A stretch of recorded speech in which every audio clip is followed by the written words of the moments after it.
लेकिन बाबा जिन्होंने 5 लाख से ज्यादा युवाओं को बौद्ध धर्म की दीक्षा ली, मुझे लगता है भारत ही नहीं पूरे दुनिया के पैमाने पर यदि हम देखें तो एक साथ इतने बड़े पैमाने पर लोगों ने किसी के अनुयायी नहीं बने हैं।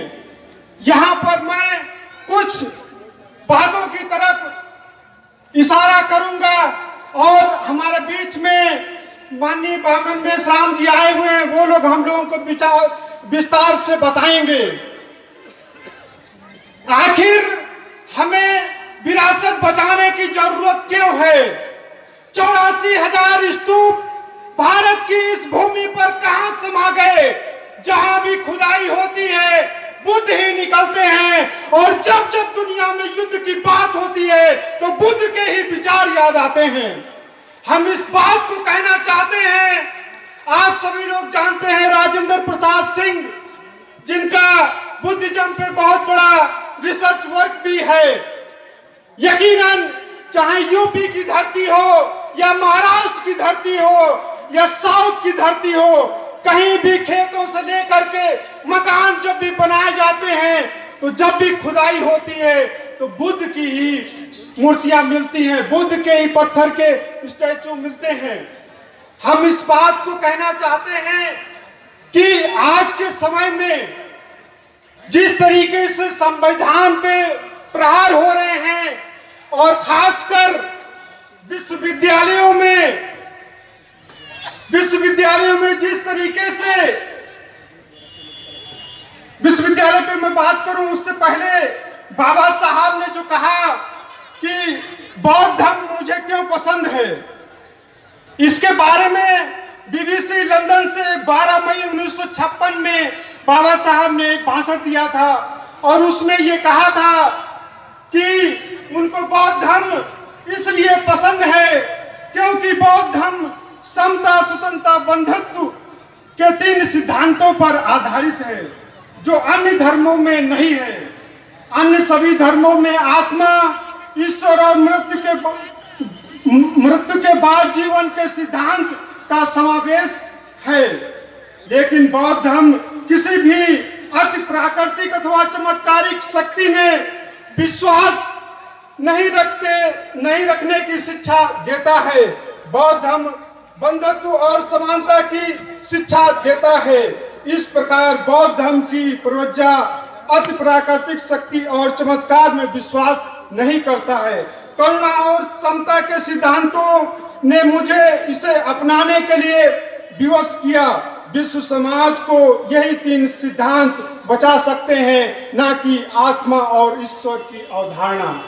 ये बाबा साहब ने उस समय इस बात को कहा है। उसी के संदर्भ में हमारे भिक्षु लोग, भंते लोग कैसे होने चाहिए उसके बारे में भी बाबा साहब ने कहा है, उसको मैं बताना चाहता हूँ।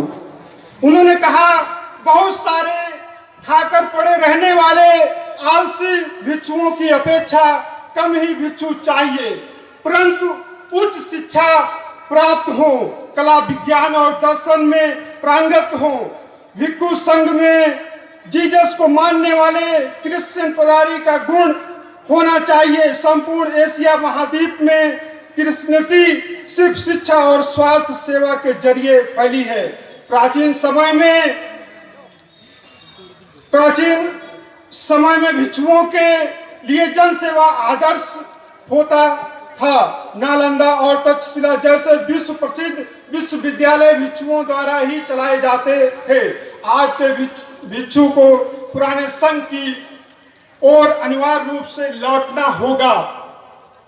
ये बात सही है बाबा साहब ने जो कही, लेकिन एक बात यह भी होती है, किसी के यहाँ अगर भंते जी को जरूरत पड़ती है तो ये होता है कि वर्धा में कौन से अच्छे भंते जी हैं। हमारे बीच में मंच पर भंते कार्णिक जी बैठे हैं। एक वर्धा की सभा में मैंने इस बात को कहा था, लोग इस बात को कहते हैं कि भंते जी कहाँ से आएंगे। भंते जी कोई आसमान से नहीं आएंगे, न जमीन से आएंगे, भंते जी हमारे और आपके बीच से आएंगे। इसके लिए हमें त्याग करना पड़ेगा। और मैंने इस बात को कहा था कि आने वाले समय में अभी सिर्फ मेरी एक बेटी है, जब भी कोई पुत्र होगा तो एक मैं पुत्र बौद्ध धर्म के लिए धर्मदान दूंगा। मुझे लगता है कि अगर आज हम पढ़े लिखे लोग हैं तो कहीं से भंते हमारे बीच में अवतरित नहीं हो जाएंगे। हमें ही भंते लोगों को बौद्ध धर्म को और बौद्ध विरासत को बचाने के लिए दान देना पड़ेगा। बाबा साहब इस बात को कहते हैं, किसी भी समाज का अगर हमें अध्ययन करना है तो उस समाज के साहित्य और उत्खनन से प्राप्त हुई वस्तुओं के आधार पर उस समाज का हम अध्ययन कर सकते हैं कितना प्रगतिशील रहा है। अभी महाराष्ट्र में अजंता एलोरा की गुफाएं हैं।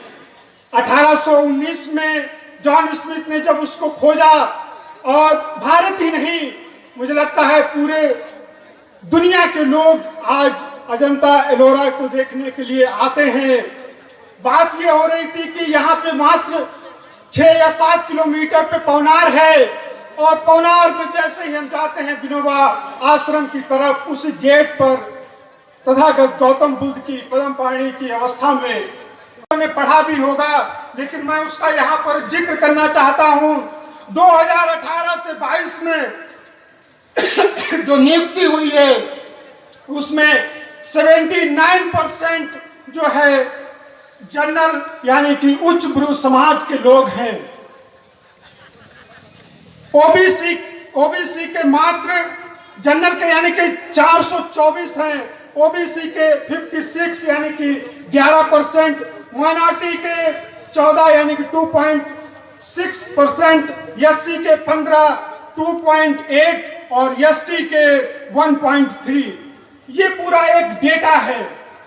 इसके आधार पे एक आकलन कर सकते हैं किस तरीके की हमारे देश में न्याय प्रणाली है, किस तरीके से आज छत्तीसगढ़ से लेकर के जो भी आदिवासी बेल्ट हैं, सबसे बड़े पैमाने पर ये डेटा निकल करके आया है कि 80% से ज्यादा हमारे बहुजन समाज के लोग, निर्दोष लोग जेलों में बंद पड़े हुए हैं। अभी उत्तर प्रदेश का एक डेटा आया है, बसावन एक पत्रिका है, उसमें यूपी में 5 सेंट्रल यूनिवर्सिटी हैं और 31 स्टेट यूनिवर्सिटी, उसमें जो है 80